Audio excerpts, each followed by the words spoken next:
المیہ یہ ہے کہ سیاسی جماعتیں اور جو ان کے قائدین ہیں ان کی ترجیحات میں اب یہ ریفارمز بھی شامل نہیں ہے، ملک کے اندر اصلاحات بھی شامل نہیں ہے، عوام کے اندر فلاح خوشحالی لے کر آنا، نظام انصاف کو تبدیل کرنا، یہ ساری چیزیں جو مفتاح بھائی نے کہیں، سیاسی جماعتیں اور ان کے قائدین کا کام تھا کہ معاشرے کے اندر امید کے دیے جلا کر رکھے۔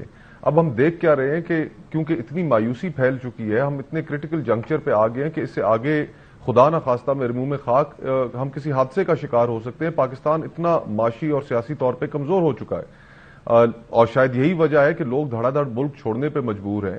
پچھلے سال پاکستان سے تاریخی ہجرت ہوئی، 10 لاکھ سے اوپر پاکستانی یہ ملک چھوڑ کر گئے۔ پھر ہم ایسے ایسے واقعات کا سنتے ہیں کہ ایک ہی حادثے کے اندر 400 کے قریب ہمارے بچے اور بچیاں، جن کے اندر خواتین بھی شامل تھی، یورپ جانے کی کوشش میں یورپ کے سمندروں میں ڈوب کر جہاں بھاگ ہو گئے۔ تو اس کی ذمہ داری کس پر ہے؟ ذمہ داری اس ملک کی اشرافیہ پر ہے، سیاستدانوں پر ہے، سیاسی جماعتوں پر ہے کہ وہ ملک کے اندر وہ کر ہی نہیں سکے جو ان کو کرنا چاہیے تھا۔ اور آج فرینکلی ترجیحات جو ہیں ہماری پولیٹیکل کلاس کی، وہ 99% پاکستان کی ترجیحات کے ساتھ نہیں ملتی۔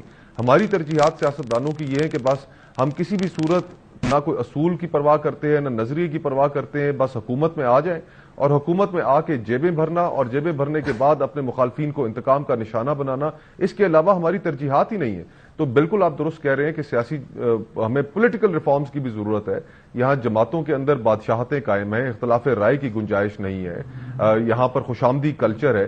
جماعتیں اپنے آپ کو جب تک تبدیل نہیں کریں گی، ایبل لوگوں کو میرٹ کے اوپر سامنے نہیں لے کر آئیں گی، تو پھر یہ ریفارمز کہاں سے ہوں گی؟ تو یہ ساری چیزیں سب ٹھیک کرنی پڑیں گی، لیکن ابھی مستقبل میں تو ہوتی نظر نہیں آ رہی۔ جماعتیں اپنے آپ کو بالکل تبدیل کرنے کے لیے تیار نہیں ہیں، وہی پرانے چہرے ہیں، وہی باریاں لگی ہوئی ہیں، میوزیکل چیئر ہے، وہی کیبنٹس، وہی کمپرومائزز ہیں، وہی ڈیلیں سارے کر رہے ہیں، وہی کمپرومائزز ہیں، وہی ڈیلز ہیں، جی ہاں، وہی پاور ہنگر ہے کہ بھوک ہے اقتدار کی، کرسی کی، میں اس کو لٹا دوں، حکومت پکڑ لوں، میں وزیر اعظم بن جاؤں، میں وزیر بن جاؤں۔ اس کے آگے ہمارا سیاستدان نہیں سوچتا۔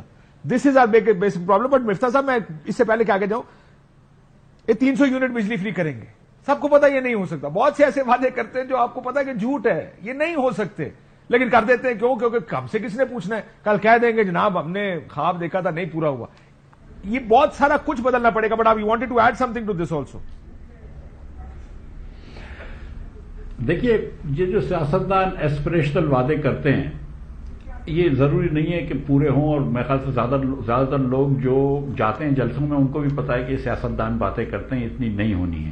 اب دیکھیں، لیکن میں آپ کو سچ بتاؤں کہ 2018 میں عمران خان صاحب کو ایک گولڈن چانس تھا۔ وہ ایک بات کرتے تھے، انصاف کی حکومت آئی، ان کے ساتھ آرمی کا پوری سپورٹ تھی، لیکن انہوں نے ہم کو فرا گوگی دی، انہوں نے ہم کو عثمان بزدار دیا، انہوں نے ہم کو شہزاد اکبر دیا۔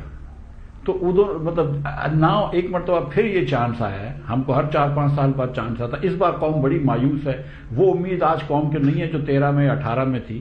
لیکن اب بھی میں سمجھتا ہوں کہ اگر حکومت آتی ہے اور Mian Nawaz Sharif as the senior most politician سب سیاسی جماعتوں کو اور تمام اسٹیک ہولڈرز کو لے کے بیٹھتے ہیں اور بولتے ہیں کہ چلو ٹھیک ہے، جو ماضی میں ہوا ہم آئندہ اپنی حکمرانی ٹھیک کرتے ہیں۔ اس لیے نہیں کہ مفتاح اسماعیل کی حالت ٹھیک ہو جائے گی، مفتاح اسماعیل تو اس ملک کی حکمرانی اشرافیہ میں شامل ہے، اس لیے نہیں کہ مصطفیٰ نواز کی یا کاشف صاحب کی یا رؤوف بھائی کی حالت ٹھیک ہو جائے گی، ہم تو وہ اچھے جگہ بیٹھے ہیں۔ لیکن آپ یہ سوچیں کہ 90% پاکستانی جو ہے نا، اس کو آپ نے اچھوت رکھا ہوا ہے۔ آپ گاڑی چلا رہے ہوتے ہیں، ماسی کے بچے کے پیر میں چپل نہیں ہوتی، آپ دوسری مرتبہ دیکھتے نہیں ہیں، آپ کو لگتا ہے تو ماسی کا بچہ، اس کے پیر میں کہاں چپل ہوں گے۔ آپ یہ دیکھیں کہ 78% بچہ آپ کا پڑھ نہیں سکتا ہے 2 جملے۔ آپ یہ دیکھیں کہ 40% پاکستانی غربت کے نیچے رہتا ہے۔ اس کا کیا مطلب ہے؟ اس کا مطلب ہے کہ 3 وقت کی روٹی اس کو نہیں ملتی ہے۔ تو ہم کو یہ بات ایڈمٹ کرنی پڑے گی کہ we have failed our people, کہ ہم نے اپنے لوگوں کے اعتماد کو ٹھوس پہنچائی اور ان کو وہ چیزیں نہیں دی ہیں جو پوری دنیا میں لوگوں کو ملتی ہیں، کہ 3 وقت کی روٹی نہیں ملتی ہمارے پاکستانیوں کو۔ اور اس چیز کو باور رکھنے کے بعد سب بیٹھیں کہ خدا را اب اس کو ملک کو صحیح راہ پہ چلاؤ۔ We have resources, we have human resources, natural resources, لیکن تھوڑی سی عقل کی بھی ضرورت ہوتی ہے۔ نقل کے لیے عقل چاہیے، لیکن اصل مسئلہ جو پرابلی سارے ایگری کریں گے کہ اس ملک میں یہ لڑائی مار کٹائی ختم ہونی پڑے گی سیاست وہ تو نہیں ہوگی ٹھیک کرنے کے لیے۔ کیا یہ ممکن ہے؟ نہیں ممکن۔ میں تو ایک آپ کو ایک ایڈوائز مطلب کہیں، ٹپ کہیں، تجویز کہیں، بھول جا، وہ دینے نہیں بھولنے، وہ یہ کہ 3 پرائم منسٹر کے عہدے کریٹ کر لیں سر، یہی ہو سکتا ہے کہ پرائم منسٹر ہاؤس کو 3 کمرے دے دیں, 3 لوگ بیٹھ جائیں گے, ملک میں سکون آ جائے گا. ان کو اپنی اپنی ان کے SOPs اور اسائنمنٹ علیحدہ کر دیں. ایک ملک کے اندر چلا لے, ایک پھر جا کے بیرون ملک دورے کر لے, ایک انٹر پروونشل ہارمنی کے نام پہ کہ لوگوں سے ڈلاک خلا میڈیا بلا لے, چائے پانی کر لے.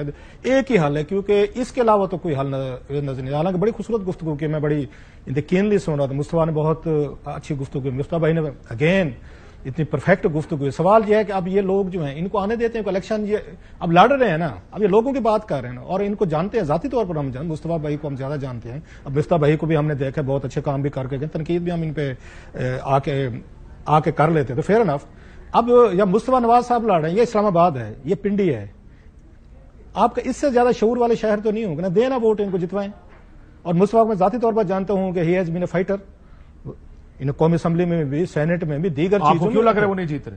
نہیں, میں کہ ووٹ دینا, میں یہ بات کر رہا ہوں. تو کہہ رہے تھے دونوں حلقے جیتیں گے, دو حلقے سے لڑ رہے ہیں. یہی کہنا چاہیے نا, as a politician that's what he should say. اپنے اگین میڈیا کو تھوڑا کہیں گے کہ جناب کہ میں آ کے ہارا ہوں. آپ نے بھی پولیٹیکل ریفارمز, بڑی خوبصورت بات کی آپ نے, کہ یہاں پہ آپ کو right man for the right job چاہیے. آپ کا پرائم منسٹر تو جاتا نہیں ہے وہاں پہ, اس میں قومی اسمبلی میں, سینٹ میں جاتا نہیں ہے. آپ نے پولیٹیکل ریفارمز کرنی, جو مفتاح بھائی نے ساری باتیں بتائی. ماسیہ یوسف رضا گیلانی صاحب کی کوئی آپ پرائم منسٹر بتا دیں جو ریگولر جاتا ہوں قومی اسمبلی میں. نواز شریف صاحب میں بار بار کہتا ہوں, وہ جناب 8 مہینے نہیں گئے تھے یہ آپ کی اس میں پارلیمنٹ میں, 1 سال سینٹ نہیں گئے, وہ 6 مہینے انہوں نے کیبنٹ کا اجلاس نہیں کیا تھا. خان صاحب 6 مہینے نہیں جاتے تھے. سر یہ آپ کے سامنے کی چیزیں ہیں.